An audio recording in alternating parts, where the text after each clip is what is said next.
I'm excited because, I mean, literally I almost have chills running down my back because the pond we're building is taking me back to when I first started with aquascape. We built 11 by 16 foot ponds 5 days a week. Greg had developed a system of building a pond in 20 products and 20 steps, and that's exactly what we're gonna do today. And we're gonna bring it back to basics today, still build a one-of-a-kind custom creation, and we're just gonna kill it. It's gonna be so much fun, and we're gonna take you through the 20 steps, 20 products, and show you how to build a pond step by step by step.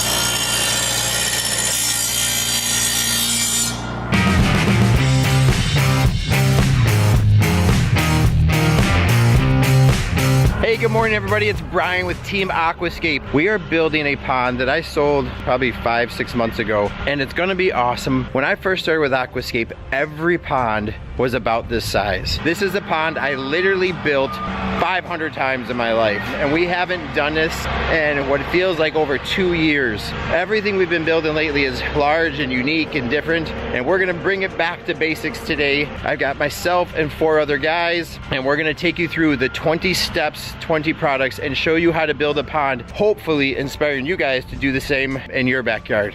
You guys ready? I am.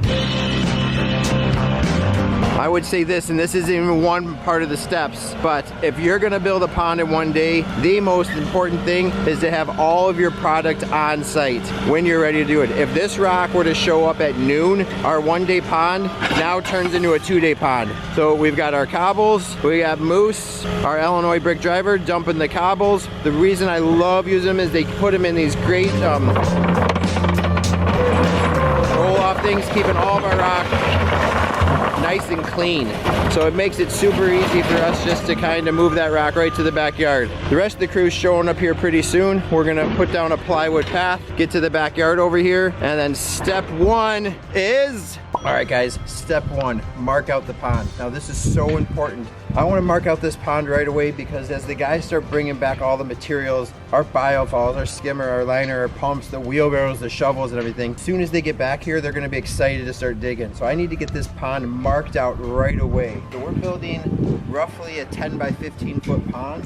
I definitely want to bring it right up into this little cove of the patio. It's going to look incredible as they're sitting here or sitting over here. So I want to bring that right up close into the patio here and mark this out. So what I'm going to do, I put a dot right here. I said I wanted to do a 10 by 15 foot pond. I'm gonna walk off 15 feet this way, put another dot over here. I know I want the pond to come about to here. On this side, I'm gonna walk off 10 feet this way. This forms this imaginary rectangle. Now, as long as I keep my lines inside that imaginary rectangle, I know I'll have enough liner to build this 10 by 15 foot pond. So let's mark this thing out. Yes.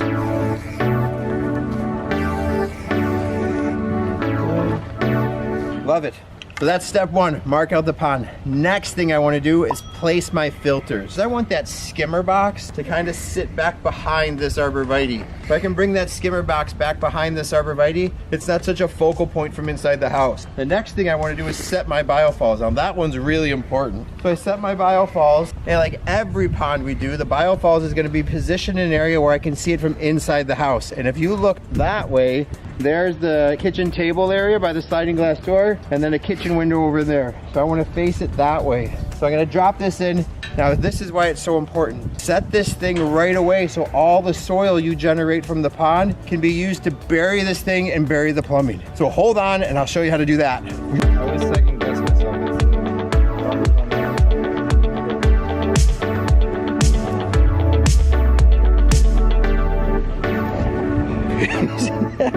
Oh my god. Oh, you can't really see that. But it is cold. In fact, it's 25 degrees outside right now. Right now we've got Corey over here getting the biofalls set. You can see how that's been excavated out. Step 3, do the plumbing. He's gonna get that MPT, that's the male pipe adapter, on there. Put a little silicone on the threads. You got Matt stretching out the pipe. We wanna set that thing right away, hook the pipe up to it, and then everything inside this blue painted area here gets put over the top of all that. So super important that we get that all set up. They'll get that set and leveled.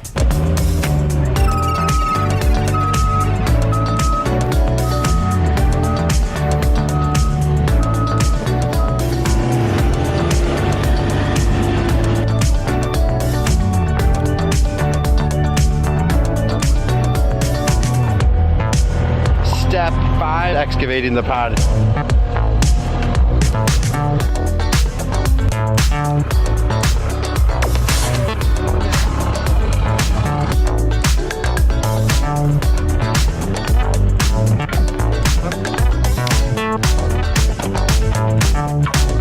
You can see we're moving along. We've got our pond almost completely excavated. You got Jack and Matt over there just kind of doing the finishing touches on the skimmer. Things are going a little bit behind schedule, so we brought in some reinforcements. Holly over here is going to actually help us with the excavator. So Holly, why don't you jump up in that excavator and we'll show these guys how to dig, huh?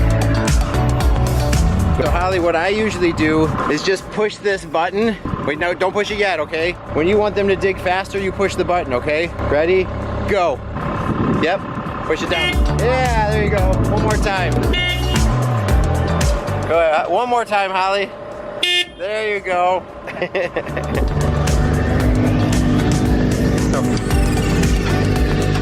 it now. Well, with the help with the homeowner and her daughter, we were able to finish excavating the pond. So awesome to get them involved. You can see we've got everything done. Step 6 is place the liner and underlayment. Here comes our liner. And now we just start unfolding everything.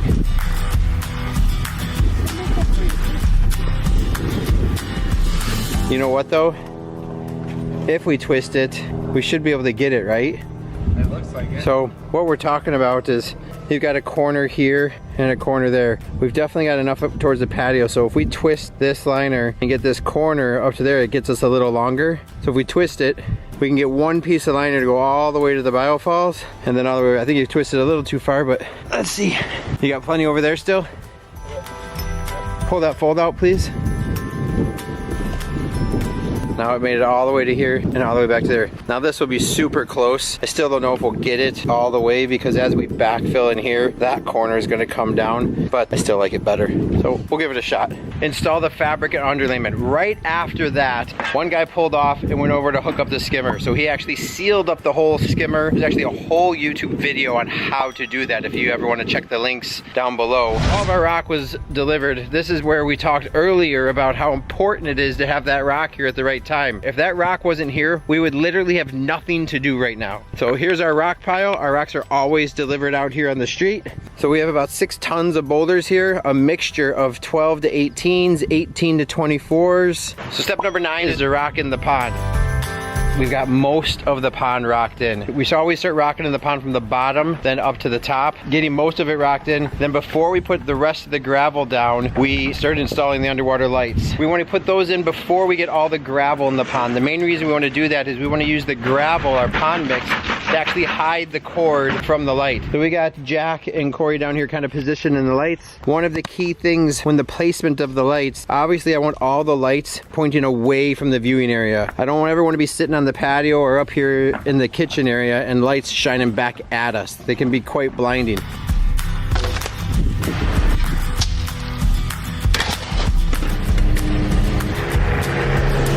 couple more rocks coming back just to kind of tweak some things. And then we'll get going here. So let's get those lights in and then we'll start rinsing this baby down. I believe rinsing it down is step 10-ish.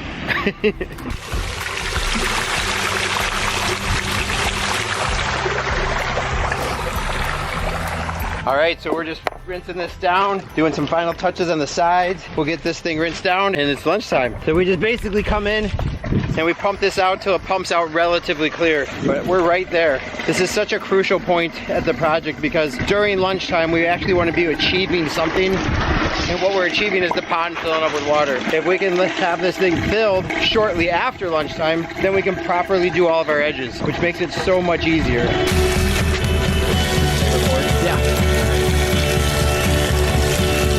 Step 12 is build the waterfall, so I'm gonna start working on that. Corey's on step 13. We had about 5 yards of topsoil brought in. Main reason we did that is because look at how low the topsoil is that we generated from our hole to cover the biofalls. We also got a lot to come in back here. The other reason we bring it in is because usually we dig down through about 6-8 inches into the ground and then we hit clay. And so this topsoil will give us, not us, but the customers an opportunity to actually plant this in some decent soil. All right, right, guys, it is after lunch. I'm gonna turn this around and show you how high our water level is. It's almost to the top. After lunch is where everything starts coming together. At this point, it's kind of looked like a bomb had gone off in the backyard, but as the pond starts filling up with water, as we start tweaking our edges, things start looking really good. This is also where we break up into different groups. There's no way all 5 of us can work on the waterfall at the same time. There's no way all 5 of us can work on doing the pumps. There's no way all 5 of us can work on doing the topsoil. So we all break up into different areas. I'll probably move over into the waterfall section over in here, start kind of positioning that. Step 14, build necessary retaining walls. You can actually see Matt over here bringing in some boulders. Those rocks need to go on the backside right in here. You can see how much higher our skimmer box is than this area here. So we need to get a couple boulders in here just to retain some soil in through here. That's also going to happen on sides over in this area. So once I start getting my waterfall done, then we'll know where the necessary retaining walls have to happen over on different sides. After all those retaining walls are done, I should be done with my waterfall. We'll get that up and running. Then we'll come over and start tweaking it. After that's done, then we can start trimming the liner and finishing off the edges on the stream. Now this is important. You know, it's so important, I think we'll actually stop talking about it now and wait until we get to it, because step 16 is really, really important. For all you beginners out there, the number one thing you want to do with a pond is never cut your liner around the perimeter until the pond is up to its fullest level. The biggest mistake you can make is cut that liner too short, because the liner stretcher just doesn't exist. So we want to make sure we wait till the pond's filled up all the way to the level it's going to be at. The other place I don't want to cut any liner is definitely around my waterfalls. I've got a kind of a 2-drop waterfall. This one doesn't really count as a drop because water's above that, but I'm going to get water to come over that rock right there and then come in between these two through what we call like a V waterfall. So we're going to take that big 5 PL pump, funnel it through these 2 big rocks, get really thick, deep, babbly brook sound here, and then up above we'll get more of a sheet style fall coming off the face of that rock. We got a couple more boulders we have to put in here. I'm going to turn this on when I'm all done before I fine tune all this liner around the edges. Again, the reason I want to do that, I don't want to trim that liner too short, especially where there's moving water, because to try to fix that means all of these rocks would have to shift inwards in order for me to get more liner, or try to seam on folded liner, which just sucks. Pretty soon we'll get that done. We'll fire that up, just make sure the edges are high, then we can start mulching this berm, and then we'll get that street cleaned up. All right, moving right along. That looks like mulch. That means we are at step 17. Jack is now finishing trimming the liner. Corey's mulching the berm. Then we start cleaning up. Then we add some bacteria to the pond. And then most important, we get the customer's response. We're so close to being done. We are at step 18, cleanup. You got Jack out here just getting the street cleaned up, getting all of our spoils. We got to get up this plywood. That's got to come. This machine's got to get out of here. But the street's looking pretty good. Get all of our scraps and liner out of here. We are so close. Oh, we got a garbage man. Focus. Focus. Focus. Ah, there you are. Let's do this. That help. Whoa. All right. All right, we are so close to being finished. Just kind of touching things up. We've got our retaining walls done. I know the street has been cleaned up. We've got Jack just kind of finishing up hiding the biofalls up there. In fact, let me turn you up there and show you what he's doing. Corey and Ryan built this retaining wall over in here. Obviously, we need some of these bigger boulders in here to hold the grade of the soil that's up in here. What we don't want to do is create this big giant anthill type look. And then we got Jack up in here kind of doing some of the final touches up on the biofalls tray. So they give you this tray, and the one thing that drives me nuts is they put this sticker right in the most visible area. We've got this biofalls tray up here. It's meant to put rocks in there just to kind of make it tie in with everything else. I really like using the 6,000 biofalls because it gives it more of an upper pool look. And then notice how Jack is taking the rock and bringing it out well past the tray. What I don't want is this necklace look all the way around the perimeter. So a combination of some boulders, some gravel. So we're getting all that done. Thing to really do on this job site is to kind of grade everything out, get the mulch in here. We'll finish cleaning everything up. We'll plug this baby in, make sure this liner edge is nice and high. I didn't want to cut any of that yet or trim it too far back until I see what the water is going to do up in here. So I think we're just about there, and we'll see what happens. Pump is on. You can actually see some of that debris getting pulled into the basket. I'm guessing Yep, there goes the first leaf in there. Let's go check our edges, make sure things are going where they're supposed to be going.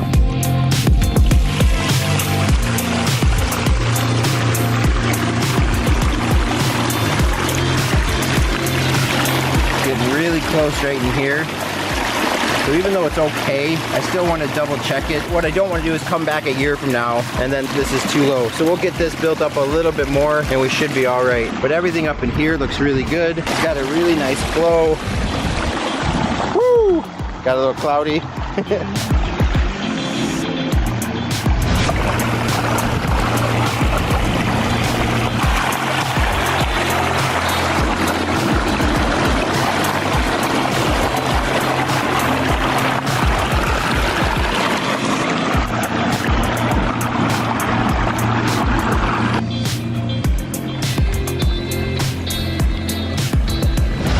So I'm back out here. Do you hear the wind? Oh my gosh. So I'm back out here at our 20-step project on how to build a pond, and I just kind of did my final walkthrough with the customers. There's a tornado about to come out here. It's super windy, so hopefully you guys can hear me. I'm back out here. The pond is crystal clear. It looks amazing. My hair is doing its thing. Woo! Customers absolutely love it. Had a lot of the common questions, which are like, where should my water level be at? How do I know if I have a leak? How do we control those lights? So on and so on. And that's super common. We actually tell the customers, don't worry about anything for the first 2 weeks. Live with it, just enjoy it. As you're enjoying it, think of those questions and we'll address them when we come back out. I'm gonna turn this around though and show you what our final creation looks like. I think it's a much better day. There's a little cloud, so I can give you guys kind of an idea of what we built in the single day. Here you go.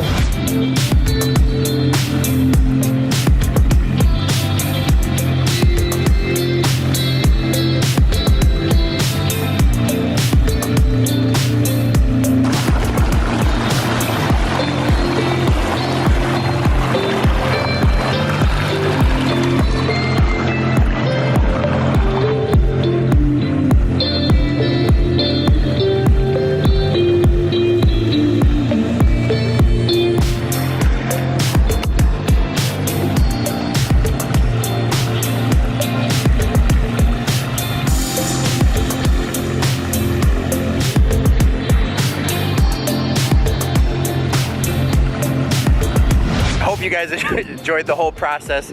Hopefully, more importantly, you guys learned something and how quick and easy a pond can be done when you have a process.